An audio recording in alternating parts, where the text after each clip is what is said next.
Shoutout nga pala kay Fritzy Root Asoy bumili ng sapatos at maraming salamat sa iyo kaibigan. Anthony Edwards nagalit sa fouls na nakuha ni SGA, pinahirapan ni Alex Caruso at Trae Young sinuggest sa Warriors upgrade ito kay Podziemski.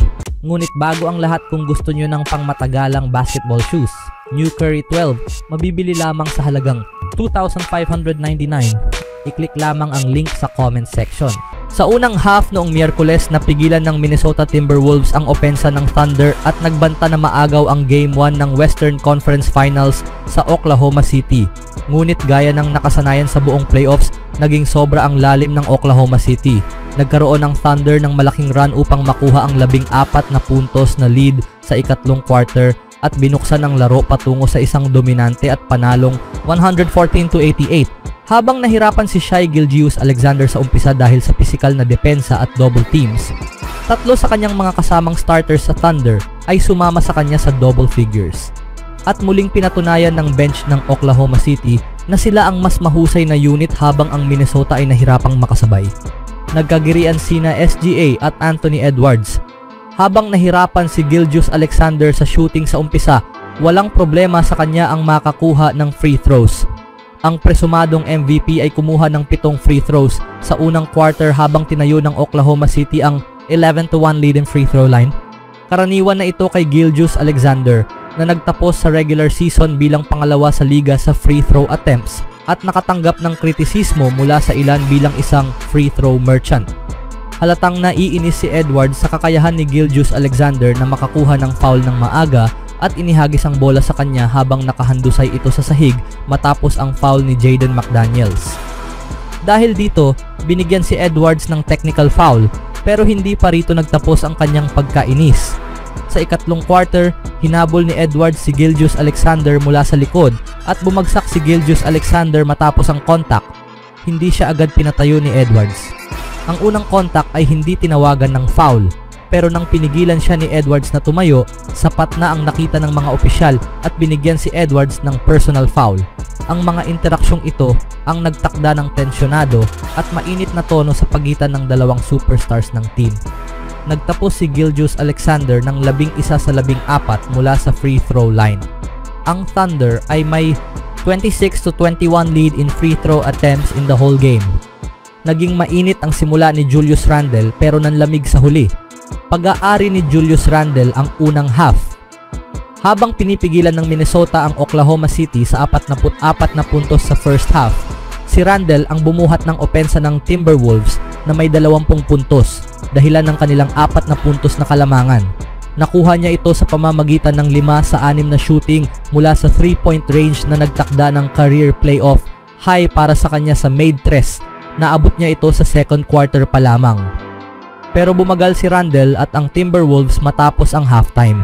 Isang field goal lang ang tinangka ni Randle sa ikatlong quarter at wala siyang naipasok. Habang umiskor ng 32 puntos ang Oklahoma City sa quarter na iyon, 18 lang ang naitala ng Minnesota. Umiskor si Randle ng 8 puntos sa ika-4 na quarter matapos makuha ng Thunder ang kontrol ng laro at nagtapos siya na may 28 puntos at 8 rebounds. Nagtala siya ng 9 sa 13 shooting mula sa field pero hindi na muling nag-shoot ng 3-pointer matapos ang 5 sa 6 niya sa unang half. Nagtapos si Edwards na may 18 puntos, 9 na rebounds at 3 assists. Wala nang ibang starter ng Timberwolves ang nakaabot ng higit sa 7 puntos. Leading ang Oklahoma City sa Minnesota sa second half, 70-40. Muling nagpakitang gilas ang bench ng OKC. Narating ng Thunder ang yugtong ito sa bahagi ng kanilang malalim na roster at muling nagbunga ito nitong Miyerkules. 8 bench players ng Thunder ang nagtapos na may collective plus 70 in plus-minus column at wala ni isa ang may negatibong numero. Samantala, lahat ng bench players ng Timberwolves ay may negatibong numero at nagtala ng kabuuang 83 in plus or minus. Lalo na silang nahirapan ng mangyari sa punto sa laban kung gaano kahigpit ang depensa ni Alex Caruso sa kanilang star na si Anthony Edwards. Sa ibang balita naman, ang season ng Golden State Warriors ay nagtapos ng biglaan matapos matalo ang koponan sa Western Conference Semifinals. May halong tamis at lungkot ang pagtatapos ng season ng Golden State Warriors matapos magtamo ng injury sa hamstring ang superstar na si Stephen Curry sa Game 1 ng kanilang serye laban sa Minnesota Timberwolves. Hindi ginamit ng Warriors bilang dahilan ang injury na ito para sa kanilang pagkatalo, ngunit malinaw na nakakaapekto ang injury ni Curry sa pagiging kompetitibo ng serye. Nauubos na ang oras para kay Curry at sa Warriors na manalo ng kanilang ikalimang titulo, at inamin mismo ng 37 taong gulang na superstar na unti-unti nang nagsasara ang kanilang bintana ng pagkakataon. Maghahanap ng mga galaw ang Warriors ngayong off-season, ngunit hindi pa tiyak kung malalaking pagbabago ito o mga maliit na adjustment lang sa roster. Hinimok ni Gilbert Arenas ang Warriors na makipag-trade para kay Trae Young. Naniniwala ang former NBA star na si Gilbert Arenas na ang sagot para sa Golden State Warriors ay ang makipag-trade para sa star ng Atlanta Hawks na si Trae Young. Ipinunto ni Arenas na magiging upgrade si Trae Young kumpara kay Brandon Podziemski sa sistema ng Warriors at binanggit niya na lalo nitong papadelikado si Steph Curry.